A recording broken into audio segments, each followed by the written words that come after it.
Smart city विकास आणि दर्जेदार रस्त्यांचे दावे करणाऱ्या महानगरपालिकेच्या कारभाराची वास्तव परिस्थिती सध्या महापौर रूपाराणी निकम यांच्या प्रभागातच पाहायला मिळते आहे.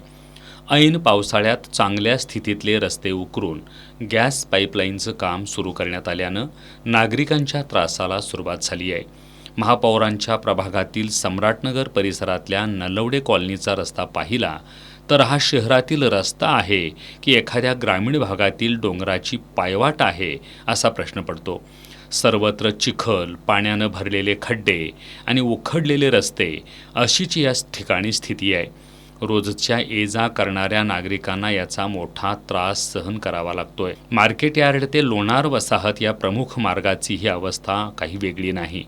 रस्ता कुठं संपतो आणि खड्डा कुठं सुरू होतो हेच ओळखणं कठीण झालंय. वाहन चालकांसह पादचाऱ्यांनाही मोठी कसरत करत प्रवास करावा लागतोय.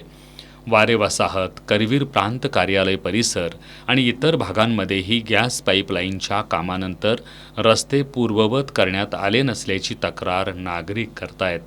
त्यातच अनेक ठिकाणी मेन होल्स उघडे असल्यानं संभाव्य दुर्घटनेची भीती वाढली आहे. गॅस पाईपलाईनचं काम महत्त्वाचं असलं तरी त्यांचं नियोजन महापालिकेनं केलं होतं का? पावसाळ्याच्या तोंडावर रस्ते उकरण्याची परवानगी का देण्यात आली? काम पूर्ण झाल्यानंतर रस्ते तातडीनं पूर्ववत करण्याची जबाबदारी कुणी घेतली की नाही? अशा अनेक प्रश्नांची उत्तरं अद्याप मिळालेली नाहीत. महापौर रूपाराणी निकम यांनी यापूर्वी शहरातील रस्त्यांची स्थिती समाधानकारक असल्याचं म्हटलं होतं. मात्र त्यांच्या स्वतःच्या प्रभागातील रस्त्यांची अवस्था पाहता त्यांच्या त्या दाव्यावरच प्रश्नचिन्ह निर्माण होतंय. महापालिका प्रशासनाच्या नियोजनशून्य कारभाराचा फटका नागरिकांना बसत असल्याचा आरोप होतोय. विकास कामांच्या नावाखाली रस्ते उकरले जात आहेत, मात्र त्यांची वेळेत दुरुस्ती होत नसल्यानं नागरिकांच्या सुरक्षिततेचा प्रश्न गंभीर बनलाय. फिनस कॉर्नर नजीक अप्सरा टॉकीजवळ असलेले उघडे मेन होल्स नागरिकांच्या जीवाशी खेळ करत असल्याचं चित्र आहे. पावसामुळं पाणी साचल्यानं मेन होल्स दिसतही नाहीत. रात्रीच्या वेळी नागरिक त्यात पडल्याच्या घटना घडल्याचं स्थानिक सांगतायत.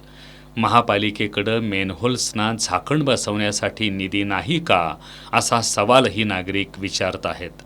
मी सांगायचं असं आहे की हे झाकण जवळजवळ 5 ते 6 महिने झाले. इथे विद्यमान नगरसेवक जे निवडून आले ते 4ही पण नगरसेवकांनी त्यांना आरोग्य खात्याला निरोप दिला होता की बाबा हे झाकण एवढं घाला. तर त्यांनी सांगितले की त्या 4ही नगरसेवकांना याला फंड नाही म्हणून. झाकणाला फंड नसेल याच्यासारखं दुर्दैव काय आहे हे मला समजत नाही.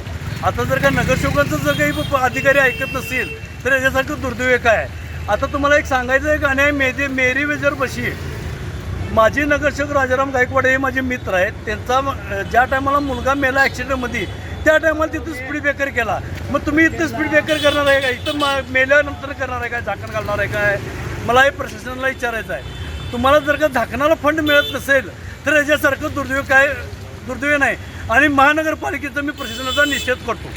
महापौरांच्या प्रभागातील रस्त्यांची दुरावस्था ही केवळ एका रस्त्याची अवस्था नाही, तर महापालिका प्रशासनाच्या नियोजनावर आणि कामकाजाच्या कार्यक्षमतेवर प्रश्न उपस्थित करणारे आहे. पावसाळ्यात सुरू असलेल्या या कामांमुळं नागरिकांच्या सुरक्षिततेचा प्रश्न ऐरणीवर आलाय. आता महापौर आणि महापालिका प्रशासन या परिस्थितीची जबाबदारी स्वीकारणार का? उघडे मेन होल्स झाकले जाणार का? उकरलेले रस्ते तातडीनं पूर्ववत होणार का? नागरिकांना अजून किती दिवस चिखल आणि खड्डे, अपघाताच्या धोक्यातून प्रवास करावा लागणार? असे अनेक प्रश्न उपस्थित होत आहेत.